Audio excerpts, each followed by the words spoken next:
And I recognize foundationally and fundamentally that so often people in my position are inadequate to the moment. So often we try to meet the moment with rhetoric. We feign resolve. We make a point to assert a new paradigm.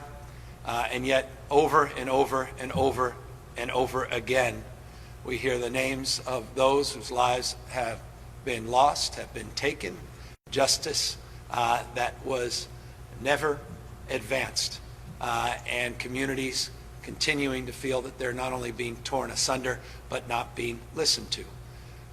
And I fear, as I know many Americans fear, that we could be back in that moment. Every moment when you're in it feels like it's a different moment. Every moment when we're in it, we feel like, well, this time we're going to do things fundamentally differently. Yet over and over and over and over again, we don't meet that next moment. Over and over and over again, we fail to rationalize the goodwill, and we fail to materialize and manifest the ideals that we so often assert. And so I come here today, place of worship, humbled by that past, humbled by the fact that I've been part of that past as a former county supervisor, as a former mayor, as a former lieutenant governor, as a governor of the nation's largest state. The question I have to ask myself, the question we have to ask ourselves, are we capable of not just meeting this moment, but capable of doing justice to the moments in front of us? I could put together a group of advisors. I could put together a task force. I could promise and promote a few pieces of legislation. But I said this on Friday, I'll say it again, program passing is not problem solving. You got to change hearts, minds, you got to change culture, not just laws. And we have to own up to some very difficult things. The black community is not responsible for what's happening in this country right now. We are. We are. Our institutions are responsible. We are accountable to this moment. Let's just call that out. We have a unique responsibility to the black community in this country, and we've been playing lip service about that for generations. Generations. Just things move away in headlines, and we indulge on the margins, but we don't systemically, foundationally address the root of these issues. We prune. We don't tear out the institutional racism from all of our institutions, large and small. We don't. We know that.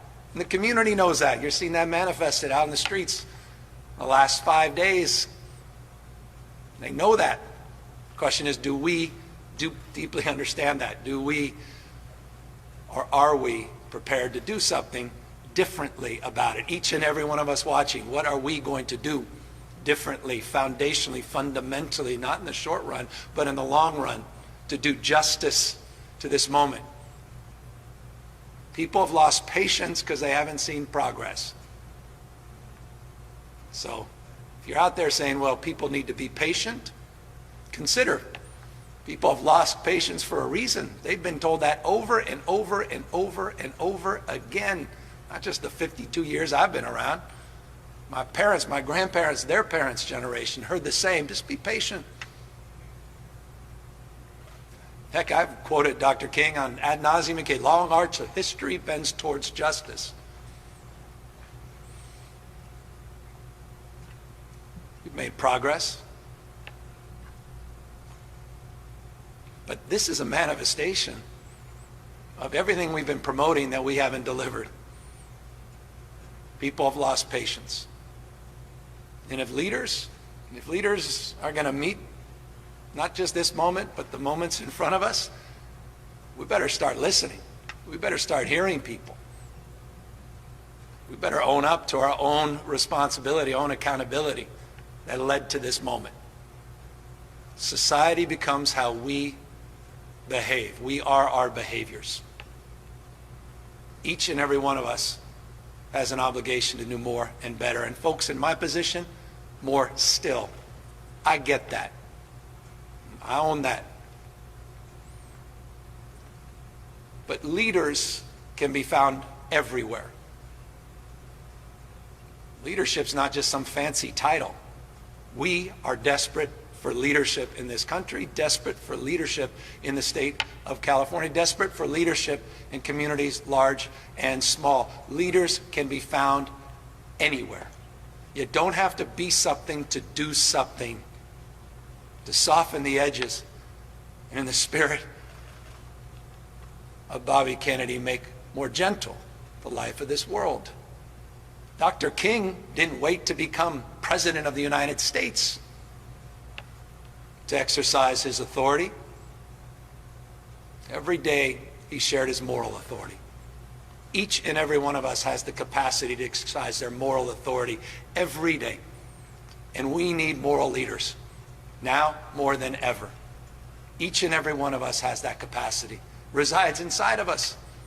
It's our capacity to lead by example, to find our better angels, to focus on the things that unite us, not what divide us, and to reinforce a sense of optimism because we recognize we have to do things differently, and we're resolved to prove that, not just assert that, and to hold ourselves to account, because each of us will be judged and judge each other to the extent we do justice and advance our cause in a different way.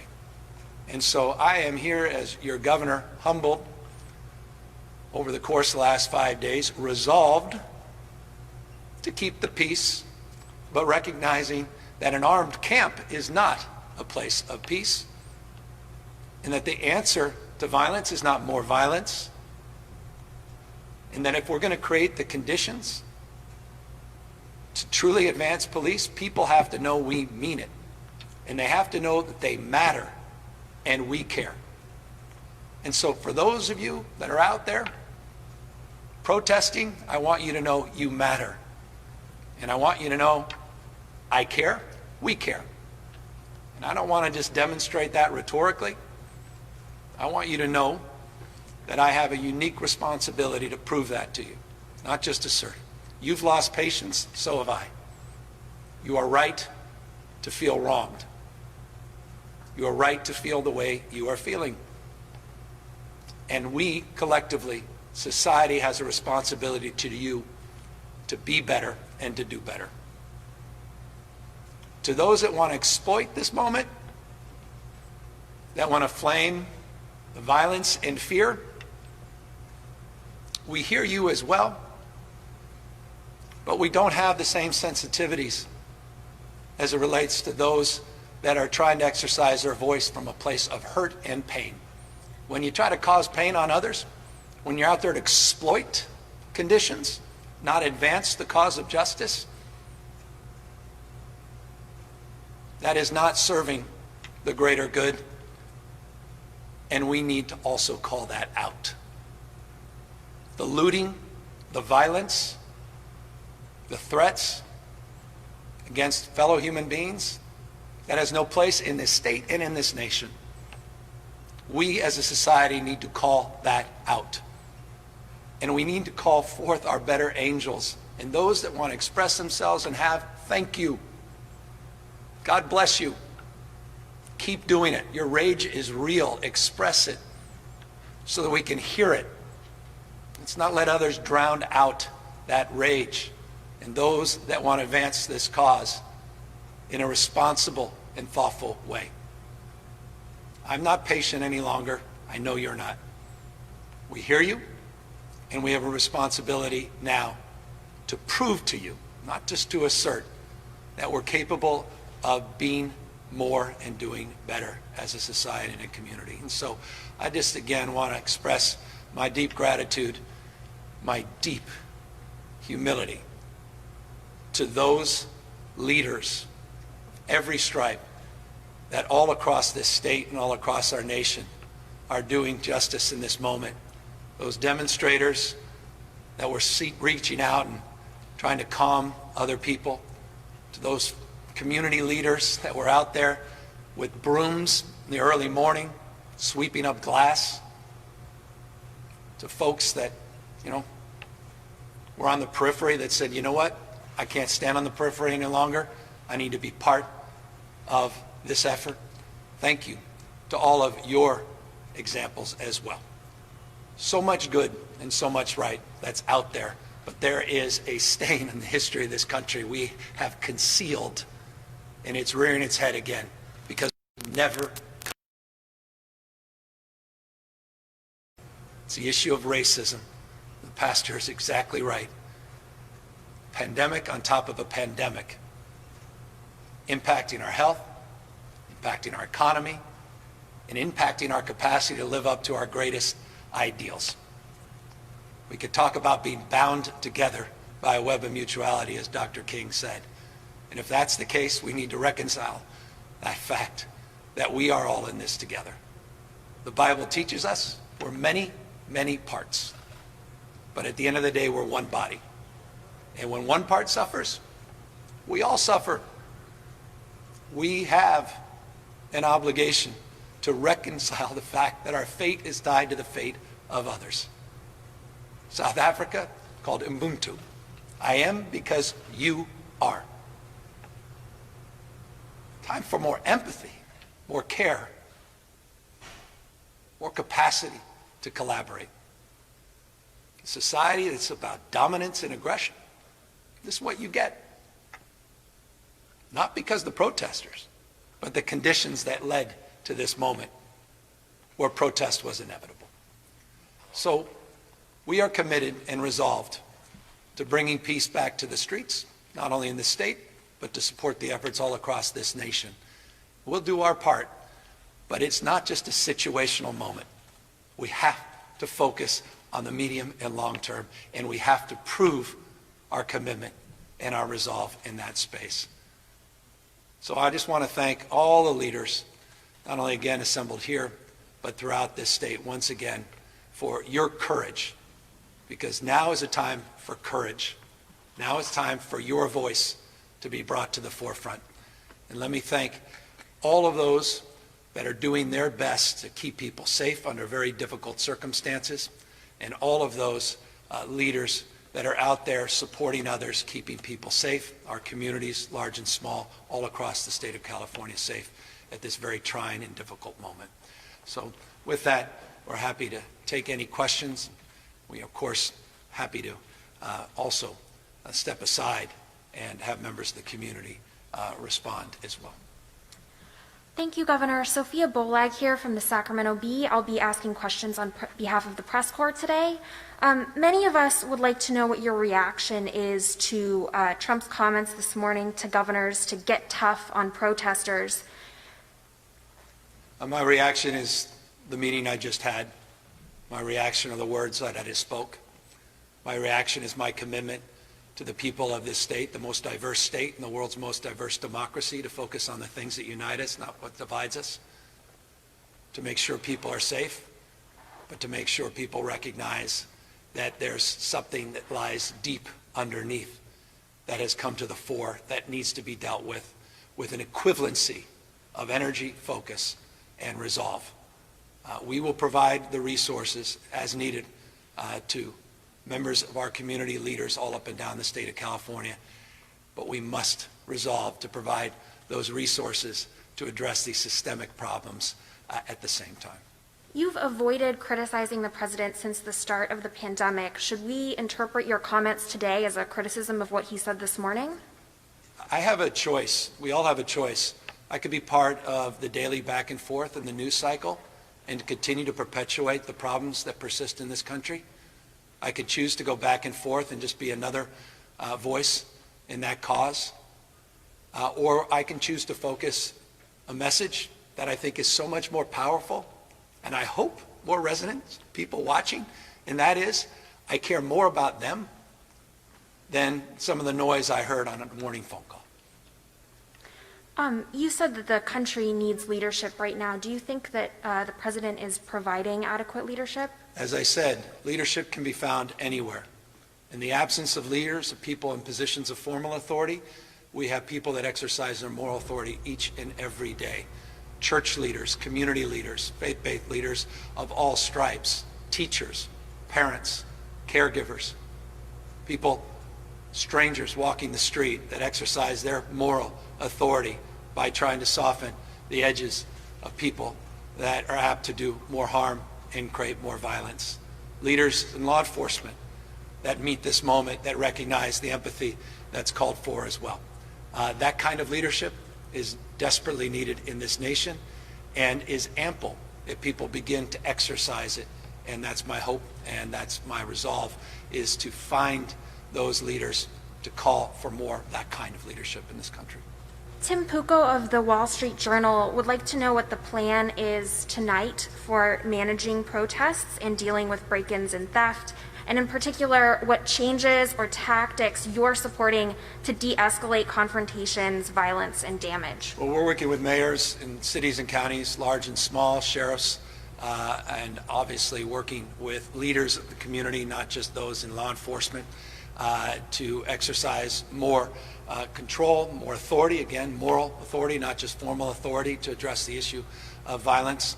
As many know, we have been working with mayors on deploying National Guard. The two resources the state of California has from a law enforcement perspective: California Highway Patrol, which has been on tactical alert for days, 12-hour shifts up and down the state of California, working mutual aid positions, pre-positioned, and also in strike teams to react. The National Guard was brought up. Over 3,400 National Guardsmen and women were called up today. We added another 1,100, so we have over 4,500 National Guard men and women that are available throughout the state of California. Part of the protocols of mutual aid, it's a bottom-up process, not a top-down process. Mayors working with their chiefs, working to coordinate and collaborate the deployment of those teams. The National Guard, as you know, have been already distributed parts of the state, disproportionately concentrated in Southern California, but in Northern California, we have people pre-assembled. We have folks in other parts of the state that have been called back up, but thousands and thousands of National Guardsmen and women, by the way, who are also members of the community, many putting on their uniform, dentists, doctors, folks that work in construction, that are part of that group that are participating in making sure that we keep the peace, and will continue to meet the requests, we believe, of every mayor and every police chief in the state. We've done so far, and we intend to continue to. So are you waiting for local leaders to ask you for help before deploying more National Guardsmen and women, or are you proactively sending them to places that you think need help? Well, you cannot proactively send them in without creating more problems than you fix. If the state of California, from the state capitol, is sending National Guardsmen and women without concurrence, support, collaboration, and coordination through the mutual aid system, through a spirit of collaboration and support at the county level and the local level, then that's a recipe for more problems. The process we have today is well established, very formal. It's a mutual aid process, established as just two proxy examples in the Bay Area, in Oakland, and in San Francisco. San Francisco had mutual aid yesterday from Tulare County, from Santa Barbara County, other parts of the state coming in to provide mutual aid into the city and county of San Francisco. Similarly, mutual aid from surrounding regions into Oakland, other parts of the state, a mutual aid approach first, working with CHP to help coordinate and collaborate as relates to efforts on freeways, as relates to jurisdictions where those lines begin to blur, and then the National Guard on top of that to come for logistical supports. But all of that is done through a command and support structure that has a local framework that is appropriate in order to keep all of these jurisdictions and keep the law enforcement approach in a very organized manner and keep people safe. Are you planning any statewide actions to deal with the protests tonight, like a statewide curfew or anything like that? We believe the conditions are very different in Del Norte versus other parts of the state, Imperial, or places in San Diego, different than even here in the Bay Area. So each and every jurisdiction, as a former mayor, I understand this intimately, has made determinations based on conditions as they see them in real time. Curfews as early as 1 p.m. In some parts of the state, others as late as 8 p.m. And that is a determination made by the experts on the ground based upon the conditions in their communities. Statewide, we have 7,000 California Highway Patrol. Again, full tactical alert, have been for days with protective gear all up and down the state of California.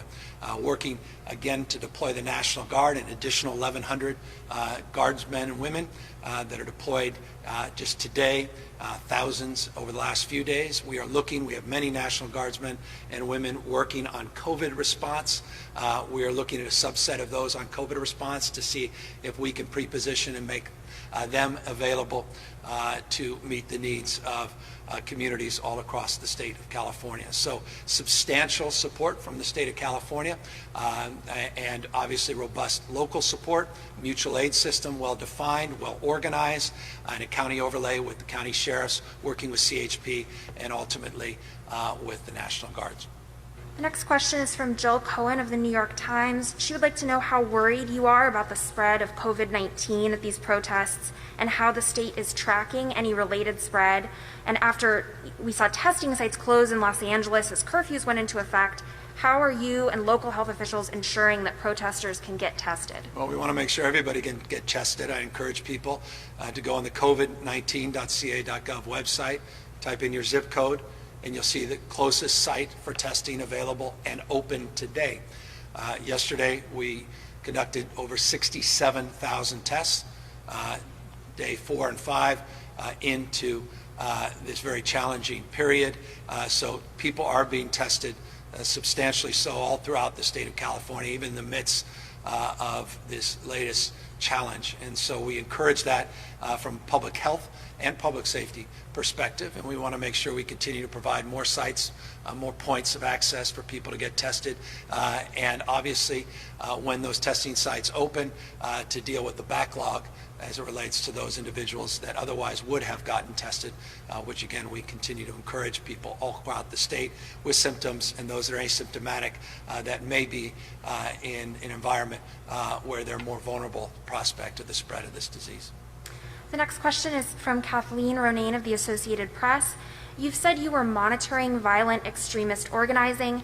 Have you found any evidence of such groups infiltrating the protests? And if so, who are they? And do you think that the police are handling them appropriately? Yeah, they're well defined all throughout this country. They're names you've heard of, names I don't even particularly want to reinforce and promote, which is their intent and their interest. But they're well defined, those same names, those same groups. That many do come from out of the communities of which they're creating havoc. Many come from other parts of not only well, let's be honest, other parts of the country. Many are homegrown. To monitor all of these groups, and it's our intention to continue to collaborate and share that information. A lot of it's generated by the federal government, a lot by the state, and then a very well organized system that has existed for some time in this state, where we share that in real time with local law enforcement.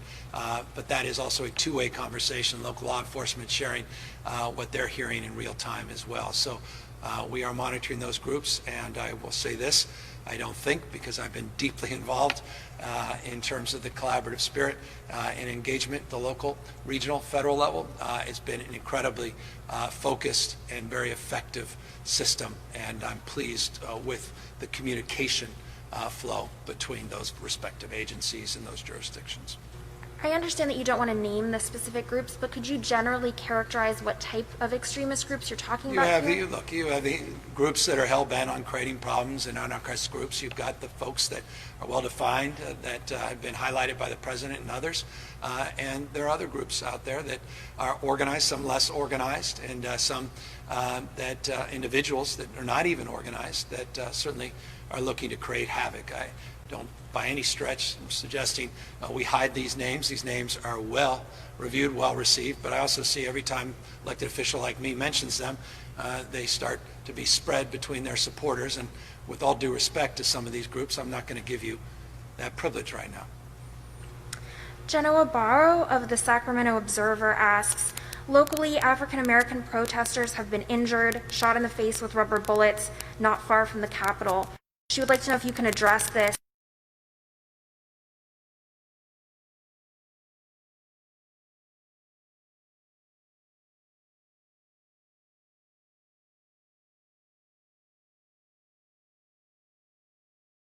Bakersfield to Modesto, Fresno, Santa Barbara, San Luis Obispo, LA, San Francisco, San Jose, up northern parts of the state. We've been monitoring all across the state activity, and all I can say this is we want restraint. We want as much expression of respect with law enforcement and protesters as humanly possible, empathy, understanding, again, a collaborative spirit, but we also need peace, and we need to protect small businesses, and we need to protect people that are scared, that they're behind walls with their children, they're scared about their safety as well, and we need to call out those that are hell-bent on creating violence and drowning out the voices of legitimate protests. Instances of police firing into crowds of what appear to be peaceful protesters or targeting individual peaceful protesters have been well documented. Have you seen those, and what is your reaction to seeing videos of those? Well, nothing breaks my heart than see anyone get hurt, period. And nothing breaks my heart more to know that in some instances, though one has to quantify this, that kind of violence was unnecessary to keep the peace. And so, again, I cannot impress upon all of our partners up and down the state of California to promote restraint, respect, the honor, and the privilege of the work that they do, and make sure that we are not creating an environment where we're putting people at harm's way, and we are not doing things that don't do justice to our calling. And so when there are inappropriate acts done, people need to be accountable. And that's another message. There'll be accountability. We will appropriately investigate any acts of violence against others, whether those acts be perpetuated by people in positions of power and influence with badges on or uniforms, or members of the community that are attacking and assaulting in a violent manner innocent people and businesses. I'm being told that we need to wrap it up. So as our final question, a number of reporters have asked about the state budget. As you know, the state Senate passed their own proposal last week. What was your reaction to what they passed? Do you agree with the parts that they've passed related to state workers? They are not suggesting a pay cut as you have. And are you planning to add anything to your budget proposal to help some of the businesses that have been hurt by both the coronavirus shutdown and by the protests? Yeah, we obviously have to do more to help support our small business leaders. As a former small business person myself, I intimately appreciate the incredible sacrifice, the courageous entrepreneurialism that is so much part of the state of California in particular, where innovation and entrepreneurial spirit runs through our veins. And so I'm deeply concerned about the pandemic as it relates to the impact on small businesses. We doubled the budget that we put together for small business loans, microloans for business, particularly women and minority-owned businesses. We had other very targeted support for small business as it relates to waiving fees for new small business creation in the budget. And clearly this moment will demand us to consider perhaps even more. As it relates to the give and take of a budget process, I've been through this many, many times. All I can say is I appreciate the collaborative spirit. I appreciate the work that the Senate is doing, support that the Assembly is giving to this process. So we continue to have very robust and very, very positive conversations. And that's what a budget is all about. We submit our thoughts. We go through a deliberative process. They put out competing proposals. We work across those differences in the spirit of collaboration and the spirit that defines this moment, which is the spirit of collaboration. And we work to get to a threshold where we can together support a package that needs to be delivered by June 15th and signed by myself by July 1st, and I'm confident we're well on our way to meeting those goals, and I respect and appreciate the work that they've done in the process to date. I also just want, in closing, express real appreciation for the work that we have to do together over the course of the next hours, days, and weeks, and many, many months and years ahead as it relates to our commitment, our resolve to do more than just pass resolutions urging or pass this moment by not recognizing the enormity of our responsibility to not only quell the violence that persists today, but to address the foundational issues that led to the violence in the first place. And so, again, I want to just thank everybody for their persistence, their power of their voice. I again want to just encourage people to exercise their voice and recognize how resonant each and every one of you are in terms of your capacity to lead and lead us through this very difficult and challenging time, and do so with the spirit of commonality, the spirit that brings us all here together in this house of worship. I want to thank the pastor for his support and his leadership, and for all of those leaders that were assembled here today. Thank you for your guidance.